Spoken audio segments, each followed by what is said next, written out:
My name is Asmariza Binti Muhammad Rizal and my matrix number is BFC32002 Hydrology is a science that studies the availability and movement of water and also related to the occurrence and distribution of natural water on the earth.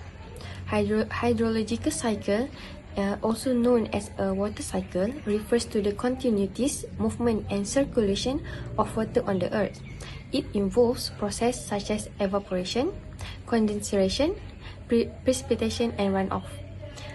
In this project, we are focused on a public info Banjir website to collect the data of the chosen study area, which is our group choose station at Sungai Padang Sanai, Sungai Dudan Burung and Empangan Ahning. So the objective on this project is the first one to collect rainfall and water level data from the public info Banjir website.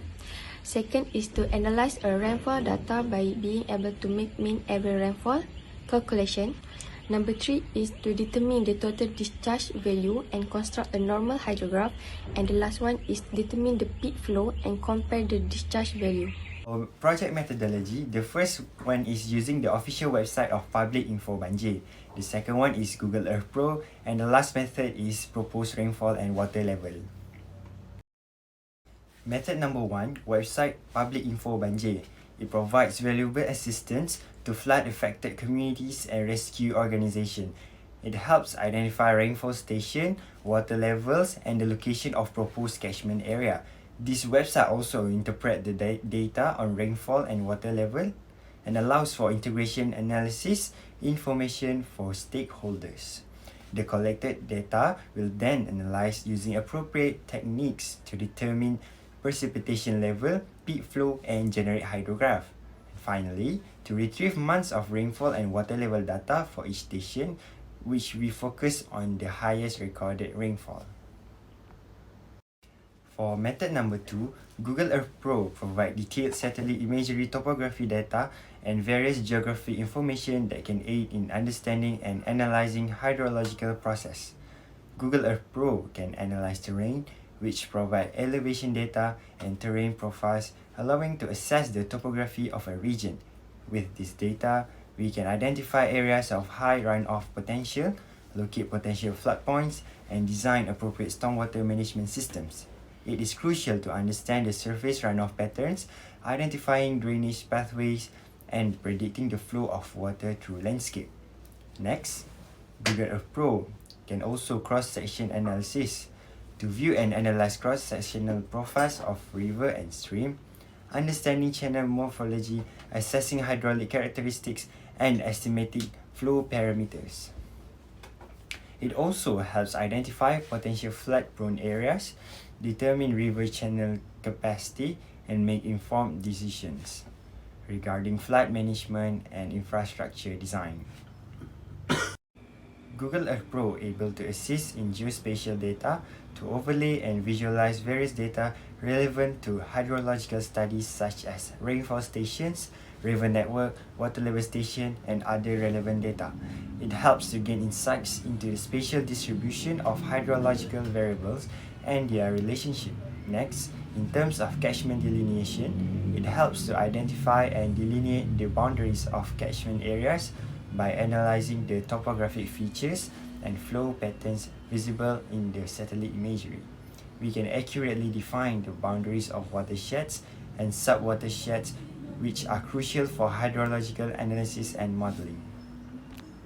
Our final methodology is proposed rainfall station. The first proposed water level station is Sungai Padang Sanai, and the proposed water level stations are Sungai Dudan Burung and Sungai Padang Sanai.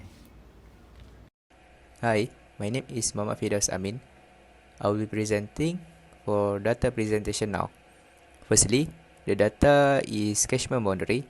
This is the catchment boundary for our project. This catchment boundary was plotted using Google Earth Pro. To plot this catchment boundary, the high points need to be obtained first, and then the high points can be connected each other. Hence, catchment boundary can be created around the rainfall stations. Furthermore, we have hydrograph and hydrograph. This is rainfall stations, hydrograph, and water level station hydrograph. Data selected are in range of 3 consecutive months. from October 2022 until December 2022. It is to be used for rainfall, water level, and flow calculation data. As it can be seen, the rainfall stations are Sungai Padang Sanai, Sungai Durian Burung, and Empangan Ahning. Meanwhile, for the water level station is Sungai Padang Sanai.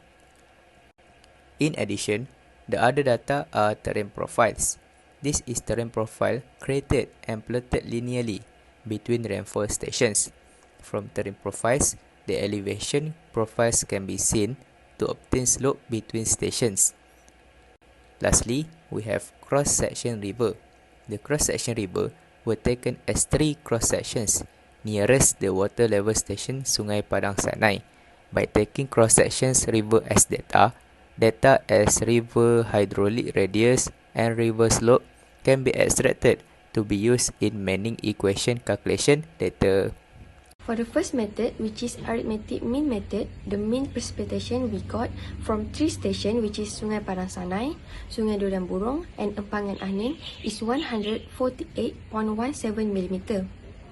While for the second method, which is station polygon method, the mean precipitation we got from these 3 stations is 145.39 mm. And the last method, which is isoheter method, we got a mean precipitation from these 3 stations is 151.23 mm. So the comparison of mean aerial method between 3 methods is almost the same, which is arithmetic mean method we got 148.17, station polygon method we got 145.39 mm, and the last one isoheter method we got 151.23 mm. For water level data, we use the value of Manning roughness coefficient is 0.035 and the slope percentage we got 13.33%. So by using a formula given, which is area, perimeter and radius, and also use a Manning equation, we can calculate the total discharge. So for the water level data and hydrograph for the first week of October, November and December are determined by the area, weighted perimeter, hydraulic radius and velocity must determine first to calculate the total flow.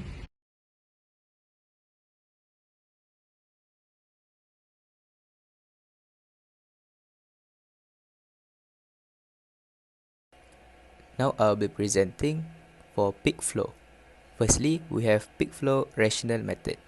This method used to estimate peak runoff following a rainfall event based on the catchment area information. Method used to calculate the peak flow are based on MESMA second edition. To obtain peak flow, data such as catchment area, rainfall intensity, and roughness coefficient need to be obtained first.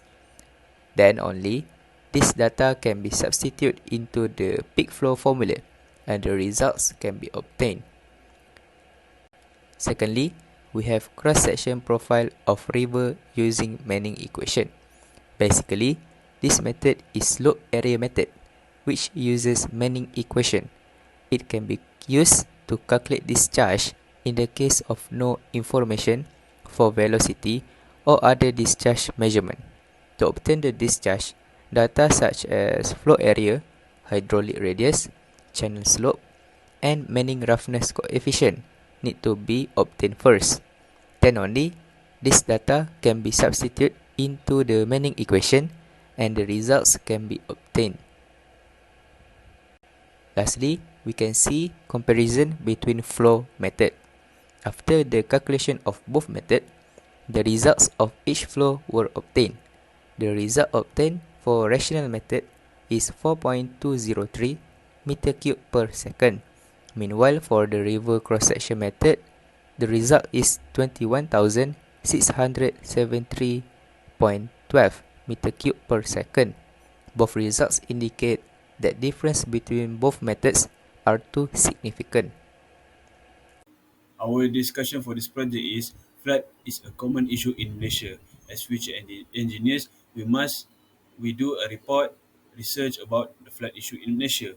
We gather our data from the Department of Irrigation for our from the website for our station, that is at Sungai Padang Sanai, Sungai Durian Burung, and Empangan Aning. We use three methods in this project. That is, we use the arithmetic method, Thyssen polygon, and also isohedral method. Our conclusion for this project is when a region receives a lot of rain, it can cause natural disasters such as flood. Our data is taken at three locations at Kedah, that is Sungai Padang Sanai, Sungai Durian Burung, and also Empangan Ahning. We use three methodologies in this project, that is the Thyssen polygon, isohed, and also arithmetic mean.